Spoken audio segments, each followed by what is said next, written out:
አትይዙ ፍቅረኛ ልታገባ እንደሆነ ሰማ። ባኬን እኔ እንዳይነቀል አይመቸኝም። ስርዓትን ያዝ። ጆሮ ለራሱ ባዳው ነው አሉ። የምሬ ነው። ለማዘር ጥሪ ካርድ ደርሷታል።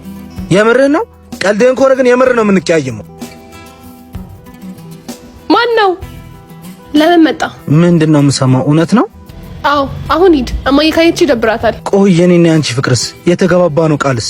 ፍቅራችን ሽሮና በርበሬ ይገዛል፣ ለልጆቻችን ዳይፐር ይቀይራል፣ መልስል የትምህርት ቤት ይከፍላል፣ የቤተሰቦቻችን ህይወት ይቀይራል። ሁሉም ባለበት አይቀርም እኮ ይቀየራል። ሴት ነኝ፣ ሩጫዬ ከእድሜ ጋር ነው። በዛ ላይ ቤተሰቦቼ ማሳዘን አልፈልግም እና በቃ አዎ ካርዱን እልክላለሁ፣ ሰርጉን እንዳትቀር። ጭራሽ አጨብጭቤ ልድርሽ። በዚህ ልክ እንኳን ጨካኝ አትመስይኝም ነበር። መልካሙን ሁሉ እመኝልሻለሁ። ለኔም ግን ፈጣሪ ያለልኝ አንቺንም ህመሜንም ያስረሳኛል። ከህመም ሁሉ እውነተኛ መዳኛ እግዚአብሔር ብቻ። እግዚአብሔርን ብለው ለነፍሳቸው ያደሩ አባቶች አሁን በዓለማዊ ፈተና እየተፈተኑ ይገኛሉ። በሙታን ሳማር ቅዱስ ሚካኤል ገዳም የሚገኙ አባቶች ማረፊያ አጥተው በፀሐይ በዝናብ እንዲሁም በራብ እየተሰቃዩ ይገኛሉ። አባቶችን እናግዝ። ለማገዝ በኢትዮጵያ ንግድ ባንክ 1044 25 98 391